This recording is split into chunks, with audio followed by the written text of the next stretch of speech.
जिन्हनि तुंहिंजी ताज़ीम कई हुई उन्हनि खे ॻोल्हिया।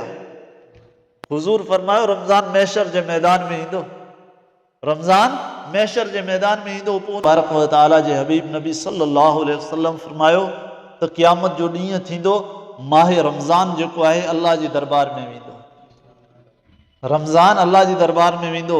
अल्लाह तबारक व तआला फरमाईंदो, ए रमज़ान ॾे ख़बर का हाजत आहे त पेश कर, का हाजत आहे त पेश कर। अल्लाह तबारक व तआला खे रमज़ान चवंदो, मौला जेको तो मूंसां वाइदो कयो हो उहो वाइदो हाणे पार। पोइ हुज़ूर फरमायो त अल्लाह तबारक व तआला रमज़ान खे हुकुम ॾींदो, ए रमज़ान वञ, जिन्हनि तुंहिंजी ताज़ीम कई हुई उन्हनि खे ॻोल्हिया। हुज़ूर फरमायो रमज़ान महशर जे मैदान में ईंदो, रमज़ान महशर जे मैदान में ईंदो। पोइ उन्हनि माण्हुनि खे ॻोल्हंदो जंहिं रमज़ान जी ताज़ीम कई। पोइ उन माण्हू खे जेॾीमहिल अल्लाह जे दरबार में वठी वेंदो त अल्लाह तबारक व तआला फरमाईंदो, हाणे रमज़ान छा थो चाहीं, घुर जेको घुरणो आहे। अल्लाह तबारक व तआला जी रमज़ान अर्ज़ु कंदो, मौला हाणे इन्हनि खे इज़त ऐं वक़ार जा ताज पाराया वञनि।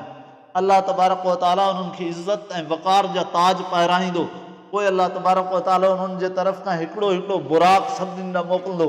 उहे बुराक ते सवार थींदा ऐं अल्लाह तबारक व तआला उन्हनि जे लाइ हिकिड़ी हिकिड़ी हूर पैदा फरमाईंदो ऐं हर हूर जे अंडर में 70,000 नौकराणियूं अल्लाह तबारक व तआला अता फरमाईंदो। उन खां बाद में अल्लाह ताला रमज़ान खे चवंदो, ए रमज़ान हाणे त तूं राज़ी आहीं। रमज़ान चवंदो, मौला अञा मां राज़ी न आहियां, अञा। अल्लाह ताला फरमाईंदो, हाणे रमज़ान छा करे हिननि बाननि सां। अल्लाह तबारक व तआला जी बारगाह में रमज़ान अर्ज़ु कंदो, मौला हाणे इन्हनि खे जवारे मुस्तफ़ा सल्लल्लाहु अलैहि वसल्लम में जॻह अता फरमा। पोइ अल्लाह तबारक व तआला उन्हनि बाननि खे जन्नत में हुज़ूर जे पाड़े में जॻह अता फरमाईंदो।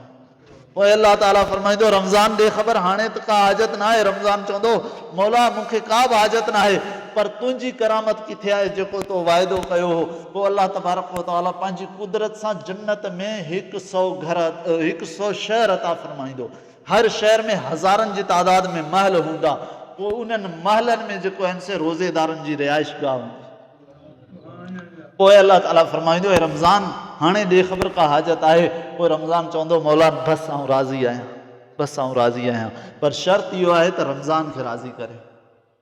अल्लाह त रमज़ान खे राज़ी कंदो क़यामत जे ॾींहुं, पर असां त रमज़ान खे राज़ी करियूं। अल्लाह तबारक व तआला खां दुआ आहे त रब्बुल आलमीन असांखे रमज़ान जी ताज़ीम करण जी तौफ़ीक़ अता फरमाए। सुहिणे